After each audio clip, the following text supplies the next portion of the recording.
Hi friends, blue star machine సర్వీస్కి వచ్చింది. Water వస్తలేవు అని చెప్పేసి కంప్లైంట్ ఎందుకు చెక్ చేద్దాం. ఇప్పుడు వాళ్ళ డివైస్ని ఇక్కడికి తీసుకొచ్చారు. సో ఇది వర్క్ స్టేషన్, కొంచెం మాస్ ఉంటుంది. చూద్దాం, ముందైతే ఇది ఓపెన్ చేసి దీని కండిషన్ చెక్ చేద్దాము. కంప్లీట్గా మోటార్ అయితే పాడైపోయింది. కంప్లీట్ రస్ట్ వచ్చింది మోటార్. మా దగ్గర ఒక టెస్టింగ్ మోటార్ ఉంటుంది. ఈ మోటార్తోని ఈ ఫిల్టర్స్ పనిచేస్తున్నాయో చెక్ చేసి కస్టమర్కి కాల్ చేసేసి మనం రిపోర్ట్ ఇవ్వడం జరుగుతుంది. ఓవర్ హెడ్ ట్యాంక్ లేని వాళ్ళు ఇట్లా డ్రమ్లో మోటార్ వేసుకొని కూడా మనం వాటర్ ప్యూరిఫైర్ రన్ చేసుకోవచ్చు. మనం ఈ ప్రస్తుతానికి షాప్లో చేస్తున్నట్టు యాజ్ ఇట్ ఈస్. పంప్ నుంచి వాటర్ సప్లై స్టార్ట్ అయింది మెంబ్రెన్కి. ఒకవేళ మెంబ్రెన్ నుంచి ఫ్రెష్ వాటర్ వచ్చినాయంటే మనకి మెంబ్రెన్ పనిచేస్తున్నట్టు అర్థము. బాగానే ఉంది. మేము చూద్దాం ఒకసారి టీడీఎస్ చెక్ చేస్తే కానీ మనకు కన్ఫర్మేషన్ రాదు. ఈ టీడీఎస్ మీటర్ ఏడుందో,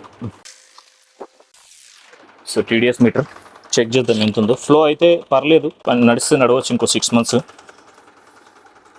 ఇట్స్ గుడ్. 30 ఉంది టీడీఎస్. ఇన్లైన్ ఫిల్టర్స్ మార్చుకుంటే సరిపోతుంది. సో ఇందులో మెయిన్ కంప్లైంట్ వచ్చేసి పంపుది ఉంది. పంప్ చేంజ్ చేసుకుంటే ఫిల్టర్స్ పనిచేస్తున్నాయి. ఎన్ని రోజులు పనిచేస్తే అన్ని రోజులు.